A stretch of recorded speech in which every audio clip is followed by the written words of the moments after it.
본문은요, 역사상 가장 중요하고 가장 극적인 회심 장면이라고 하겠습니다. 예수 믿는 사람들을 잡으러 다메섹으로 가던 사울이 예수님을 만났습니다. 그리고 그의 인생에 대반전이 일어났지요. 예수 그리스도를 전하는 이방인의 사도가 되었습니다. 또 성령의 감동을 받아서 성경을 수없이 많이 기록하기도 하였습니다.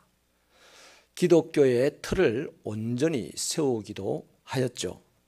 이 사울이 처음 예수님을 만났을 때의 충격은 상상을 초월할 정도로 엄청납니다. 앞을 보지 못하게 되었습니다. 다른 사람들의 손에 이끌려서 다메섹에까지 도착을 했습니다. 이렇게 앞을 보지 못하게 된 상황에서 사울이 어떤 생각이 들었겠습니까? 아마도 자기는 죽는 줄 알았을 것입니다. 그리고 조금 시간이 지나면서 자신의 삶에 나타난 이 충격적인 일들을 어떻게 받아들여야 되는지 고민했을 것이고, 또 지난날에 자신의 무지함이나 또 죄악됨을 하나님께 회개하는 그런 시간도 있었을 것입니다. 다메섹에 거주하던 제자 아나니아에게 하나님께서 사울을 안수하여 주라고 말씀을 하셨고, 아나니아는 매우 당황스러웠지만 말씀에 순종하여 사울을 안수했습니다. 그리고 사울은 볼 수가 있게 되었습니다. 그날 이후로 사울은 완전히 달라졌습니다. 그러니까 예수님을 만나고 사흘 동안 보지 못하고 안수받고 다시 눈을 뜨게 된 그날부터 사울이 완전히 달라졌습니다. 뭐가 달라졌나 하면 세상을 보는 시각이 달라졌어요. 이게 예수 믿는 겁니다. 육적인 눈으로만 보아왔는데 이제는 영적인 눈으로 보게 되었습니다.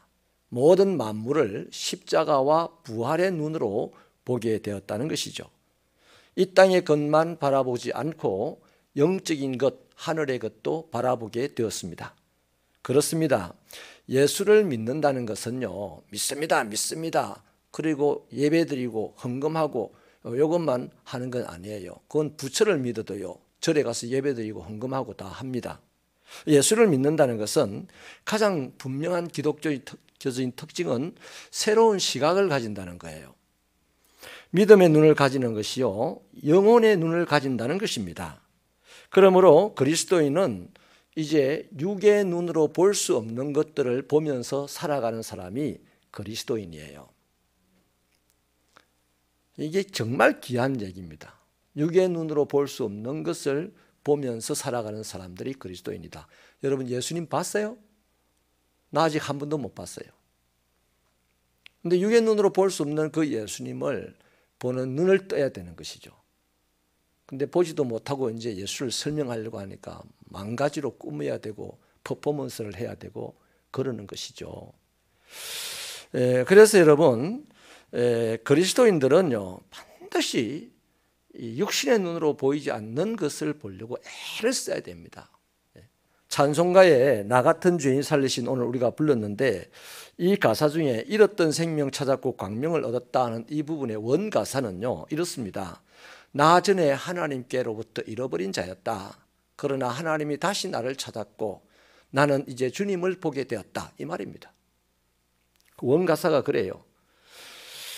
사울은 예수가 하나님의 아들이라는 사실, 그리고 예수가 부활했다는 사실을 전면적으로 부인했고 그것을 믿고 또 전하러 다니는 사람들을 극렬하게 핍박을 했던 사람입니다. 주님은 이런 사울을 끝까지 쫓아가서 찾아내었죠. 그리고 새로운 시각을 가지게 해 주었습니다. 이 사건을 보면 마치 비유에 나오는 어린 양을 찾아서 수고하는 목자가 보이죠.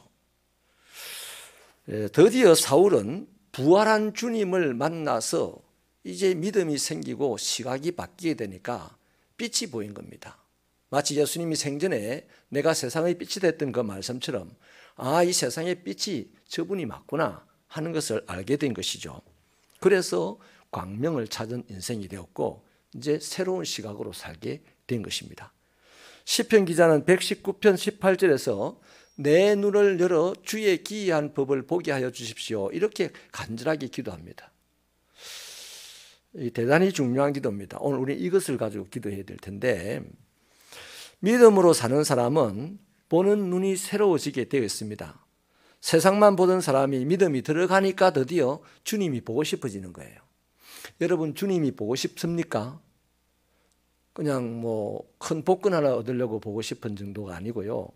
주님이 보고 싶으면 주님 보게 해달라고 기도하는 거죠. 서대반 집사님은 핍박자들의 돌에 맞아 죽을 때에 예수를 믿으니까 이랬어요. 하늘을 우러러 봤어요. 그랬더니 담대하게 죽을 수 있었고, 그랬더니 주님을 보고 원수를 용서하는 사람이 될 수 있었던 것이죠. 사랑하는 여러분, 저도 여러분도 예수님을 믿습니다. 또 말씀으로 주님을 많이도 만났습니다. 여전히 우리가 기도해야 될 것은 아직 주님을 몰라요. 그래서 주님 더 알고 싶어요. 주님 더 만나고 싶어요. 주님 더 보고 싶어요. 이렇게 기도하는 것이 예수님이 말씀하신 나를 찾고 찾으면 만나리라 하셨던 그 찾고 찾음에 해당되는 것입니다. 이러한 소원을 가지고 우리가 기도하면 성령님 바로 지금 내 곁에 계셔서 내 눈을 열어주시고 그 주님을 깨닫게 하시고 그 주님의 기이한 법을 보게 하실 것입니다. 무엇보다도 우리는 주님을 보게 될 것입니다. 주님 보고 싶은 사람은 주님 볼 수 있어요.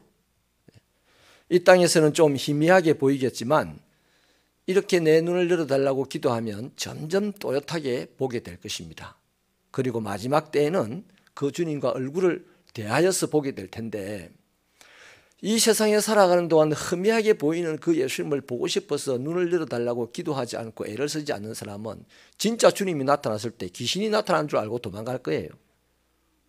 그래서 주님을 우리는 자꾸만 보는 버릇 해야 됩니다.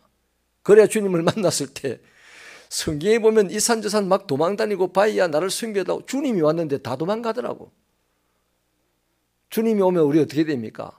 두 손 들고 달려나가서 주님을 맞이해야 되잖아요. 생각은 그래. 그러나 주님 보는 연습 안 하는 사람은 생각만 그렇지 정작 주님 나타나면 도망가가지고 바위야 나를 덮어서 나를 죽여다오 하는 사람으로 전락할 거다 말이죠. 그래서 우리는 예수를 믿습니다. 믿는 증거는 시각이 달라집니다. 어떤 시각입니까? 세상의 것만 보던 시각이 이제 예수를 보려는 시각으로 철두철미해져 갑니다. 그러면 주님을 보게 됩니다. 그러면 드디어 담대하여지게 됩니다. 세상을 담대하게 사는 거죠. 그래야 드디어 주님과 동행하는 사람이 됩니다. 설교한다고 동행하는 게 아니고요. 찬양한다고 동행하는 게 아니에요. 주님을 만나야 담대하여지고 담대하여야 그 주님과 동행할 수 있어요. 그래서 저와 여러분이 이번 순례의 길 40일 동안에 이 말씀을 묵상하면서 주님 더 가까이 가가지고 우리 눈이 떠여서 주님 볼 수 있게 달라고 기도하면서 나아가는 여러분 되시기를 바랍니다.